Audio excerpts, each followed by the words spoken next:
Avalon Airshow has come to a close, but not without a horrible accident. In this episode, I'm going to explore what it takes to be an airshow pilot, the level of training and discipline required, and how human factors come into play. But more importantly, I'm going to discuss how this applies to every pilot, from private to commercial, flight instructors to airline captains. Because no matter what you fly, precision training and discipline matter. I'm going to discuss all that and more coming right up. So strap in and let's get into it. Good morning, 3614, 95 Mallow, 7 PAB with altitude. Coordinating, Airshow, I'm running bank, balance, bank pressure rolling at 30 degrees. That's 30 degrees there. Sit by star 9000, 1013, K5 25. G'day everyone and welcome to episode 165 of Flight Training Australia podcast, the podcast all about flight training and flying in Australia and beyond. My name's Trent Robinson. G'day, I'm your host and thank you for joining me again. Thanks to everyone who's taken the time to have a bit of a look at the new partnership that we just launched this week with Pilot Logbook. Many of you have gone online and had a good look and taken advantage of the 20% off deal. We haven't decided how long that's going to be on offer for.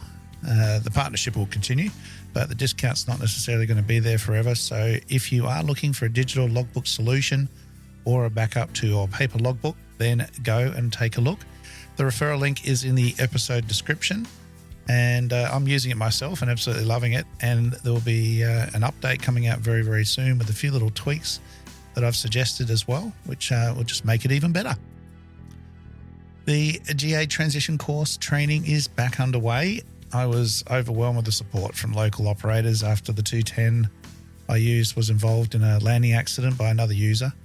But thankfully, everyone was okay. And as far as wheels up landings go, the aircraft suffered minimal damage in the scheme of things. It's back at MKT waiting the bulk strip once the insurer has approved things, and that's going to take about 10 weeks to complete. So hopefully in around 3 months' time, she'll be all back up and running. But that obviously left me in a bit of a quandary of what I'm going to do. But, in the meantime, I was offered several options from local operators that I've been working with over the years, which was just fantastic. It really goes to show, how we do help each other out and work together as a team and the support of the work that I'm doing. And I now have a Cessna 210L model this time, Romeo Alpha Tango from Air Frontier. They got it into the hangar, installed an intercom system, tweaked a few bits and pieces, had a fresh 100, so just double-checked everything. And it's been a fantastic aircraft, nice and quick. And a big thanks to the head of flying ops, Steve Alves, the management team at Air Frontier, and Michael and his maintenance team for making that happen so quickly, resulting in no delays to the training schedule at all, other than the weather that we had. But yeah, we've got the training done this week despite the weather, and the boys certainly had their eyes open to really what it's all about. Lifting that standard from flight training level to an actual commercial job ready standard, and still got a little bit of work to go. I've got about a flight each to go just with the weather and things, but had a really great week and really enjoyed working with everybody.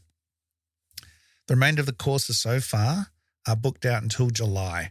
So I'm running courses every few weeks up until July, and they are all fully booked at this moment. So please plan ahead. A lot of you are contacting me, and I will process you an order of emailing and get you in as soon as humanly possible. I am, as always, looking for some other options as well to have someone else help me out with this, but at the moment, the right option hasn't come around yet. So until that does, we'll just run with the current situation as it is.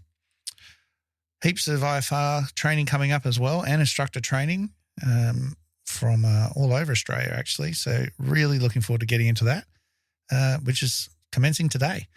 So we'll do that, and I'm going to be showing you what I'm up to, as always, on Instagram, Facebook, and the like. So make sure you jump on there. And if you are getting something out of what you see and what you're hearing, and it's helping, I would love your support by a 5-star review. You can leave a written comment on Apple Podcasts. You can leave questions or comments about individual episodes now on Spotify as well. And of course, if you want to go that extra little step you can become a full-time Patreon member. There's free memberships. There's various blogs and things on there. I haven't done any for a little while, but I'm going to get back into that this week.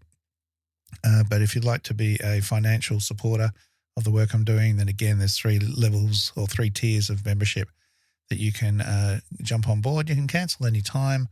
I appreciate life is expensive, but if you, what the value I'm offering through these podcasts, the cost of a briefing would be so much more, and you're getting one every week. So anything you can do, I would be very grateful. And the funds that come through that support what you're hearing right now, cost of equipment and flying and other bits and pieces that I'm working on. So today, I just wanted to dive into the topic that has been, in the news a lot, obviously, over this weekend, and that is the accident at Avalon Airshow. And only just last week, I wished everyone a great event and safe outcome for everyone involved in the show. And unfortunately, there was a horrible accident. So first and foremost, I just want to acknowledge the pilot involved, Glenn Collins, and his team with the Sky Aces and Paul Bennett, the rest of the team there. I just want to send my best wishes for a recovery. Glenn's an experienced pilot. I do not know him personally, but I know many people who do, and he's a well-respected aviator, and it rocks everybody, and especially those that are directly in the airshow circuit and doing, high caliber aerobatics and that sort of thing. So it does serve as a stark reminder of the fine line we all walk in aviation, and particularly in this sort of high performance, high demanding flying environment. So speedy recovery, Glenn, and I know everybody is absolutely rooting for you to pull through, and looking forward to hopefully hearing some more positive updates during the coming weeks. And to everyone else who continued on the weekend and putting on a display, when something like that's happened, it's very, very difficult to get into the right mindset after such an accident. And it is a testament to the professionalism of the airshow team and all the display pilots as well. But this episode isn't about the accident itself, but more what we can learn from it. And I'm not talking about what went wrong. As you know, I'm a big avid supporter of the work the ATSB do. For the most part, we need to wait for the outcome, and it may be just pilot error. It could be an aircraft fault. We don't know what led to it. But what we can talk about is how it can relate to us. And airshow pilots are no doubt some of the most highly trained and disciplined aviators in the industry. All right, they're operating in extreme conditions, from low-level aerobatics, and I don't even know sometimes if low level is really appropriate. I fly low level, and it's not that low. 100 feet's low level. We're talking about down in the ditch behind the runway, low, almost below ground level low. All right, but massive disciplines there. Formation flying, high G maneuvers, all while performing in front of thousands of people. Everything you see is not made up on the spot. It's calculated. It's planned down to the very last foot. All right. And the key factors that make all this possible is the training, the preparation, and the discipline. Right? These pilots rehearse extensively. They don't just wing it. Everything is scripted and briefed and practiced. Before each show, they conduct detailed pre-flight briefings, discussing everything from wing conditions to emergency procedures. All right, if you haven't watched the Blue Angels documentary on Prime, then definitely recommend you do so. Not only is there some fantastic vision, but it's a great insight into the process involved in flying such a disciplined team and what goes into each and every flying display well before the first air show. All right, the same thing with my time at a Rebel Air Race, watching the pilots set up the course with Red Bull cans on the ground, visualizing the course, the turns, the climbs, the maneuvers, exactly where their eyes were going, where's the next set of gates, so they knew what was going on. There's a lot of work that goes into all of this. But even with all this preparation, human factors still play a role. Stress, pressure, even fatigue, weather conditions, it all can impact even the best pilots. There can be risk of task saturation when the brain just becomes overloaded, leading to errors in judgment. And that's why these airshow coordinators and airshow bosses and the teams and the pilots emphasize this strict operating procedures, these checklists, and nothing is altered. It's about eliminating variables and reducing the risk of mistakes. Now, you're probably listening to, yep, okay, we probably appreciate that, but what's that got to do with me? I just fly a little 172. How does this apply to me? Well, the reality is the same principles that keep airshow pilots safe also apply to us and to you listening. Let's talk about precision. All right, have a think about your last flight. Did you nail your altitude and your airspeed on approach? Were your radio calls crisp, professional, and as per the AIP? Did you brief yourself on the departure procedure or a maneuver?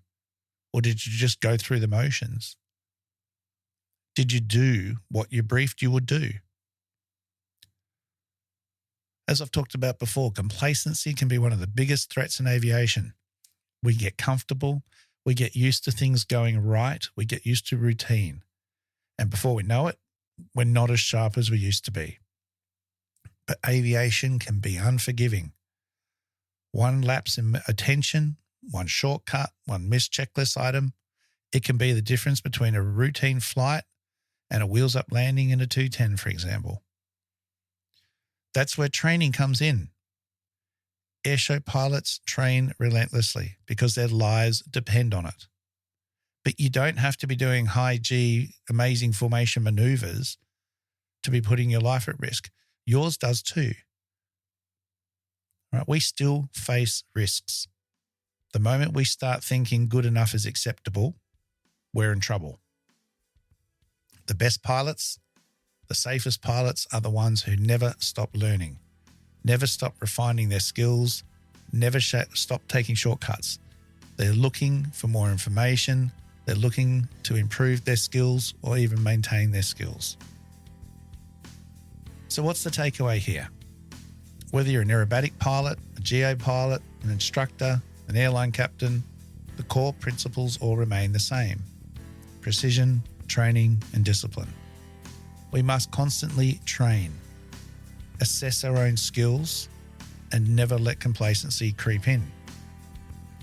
Every flight we do is an opportunity to refine our abilities, to practice with purpose, and to strive for the highest standard possible.